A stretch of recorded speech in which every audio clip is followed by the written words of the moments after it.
I know the usual explanations people reach for. Weak. That's how you were raised. Codependency. Trauma. I've heard those words. I've used them too, when I wanted a quick reason for why I didn't leave. Again. But for me, it's a little different. Not because I don't understand it's bad for me. Not because I can't leave. It's more like a habit. This idea that if I just wait a little longer, things will settle on their own. If I don't flinch, if I don't make a move. The scene is simple. Evening, kitchen. A small lamp under the cabinet throws this yellow light. There are crumbs on the table, a plate and a mug sitting in the sink. I'm at the stove stirring pasta, and I hear behind me, well, of course, like always, you do everything in the dumbest way possible. No yelling, almost no emotion, like he's commenting on the weather. I don't turn around right away. I pretend I didn't hear it. I set the colander in the sink and turn on the water. It rushes loud. I want to say, don't talk to me like that. But what comes out is something else. Where's the salt? Like that matters more. He sighs, slams a cabinet door, puts the salt on the table a little harder than he needs to. And that's it. We eat. I wash the dishes, and I catch my reflection in the window. Darkness outside, the kitchen behind me. Me in a t-shirt. And I think, okay, tomorrow will be normal. And then one day I caught something. I was in the entryway, tying my shoelaces, and from the other room I could hear him laughing on the phone. And it hit me. My tomorrow will be normal isn't really a prediction. It's a button. I press it so I don't leave. Not to save the relationship, just so I don't have to make an extra move. Not start a conversation, not pack a bag, not go through that part where you have to stand up and actually walk out. It feels like saving energy, but really I'm just staying because it's familiar. And you can see it in the small stuff too. Someone doesn't reply for half a day, then texts, "I'm busy." I let it go.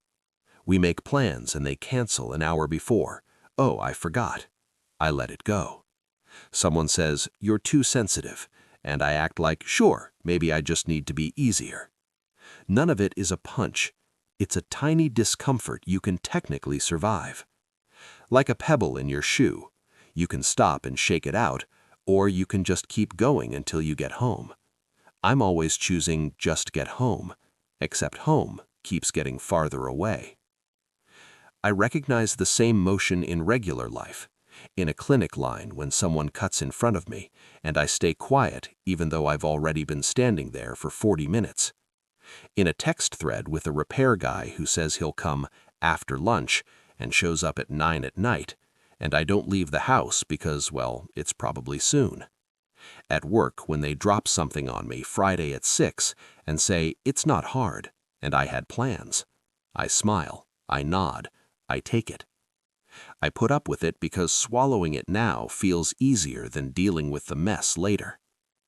Later is a conversation, an explanation, those seconds where the other person looks at you and waits for you to back down. And I often do back down because I'm good at it.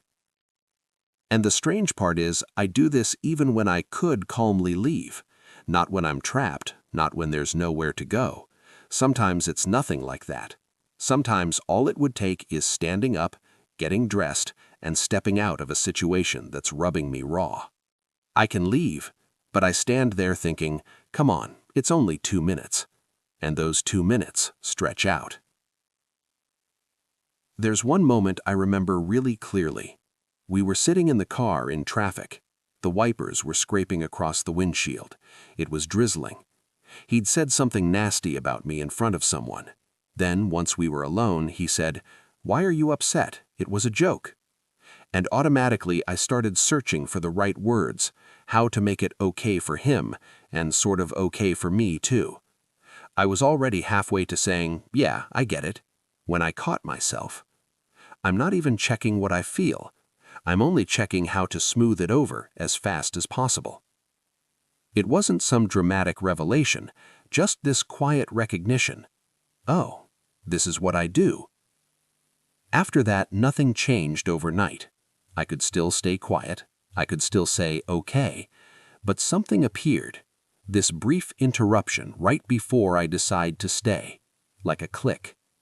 Sometimes I hear it when I'm already standing by the door in my jacket, and I realize I'm about to go back into the room not because I want to be there, but because I don't want to take the step outside.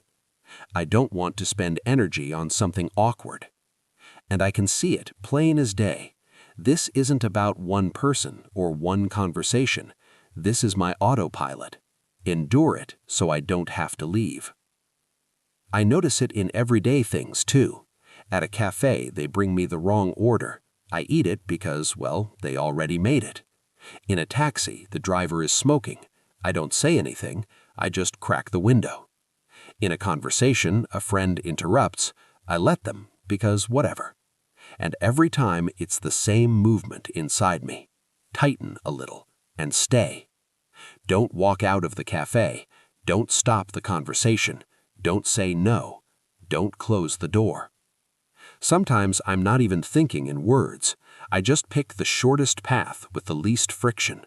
And that path is almost always staying and tolerating it.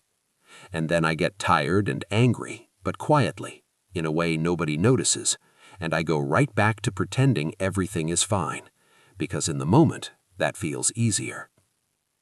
Now, sometimes I'm standing in the kitchen again.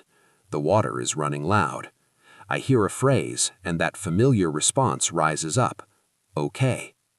And right alongside it, something small. Again. I turn off the water, wipe my hands on the towel, look at the table, at the salt, at the crumbs. I can hear the click of a remote in the other room. I stand there for a couple of seconds. Then I pick up the plates and set them on the table. Like usual.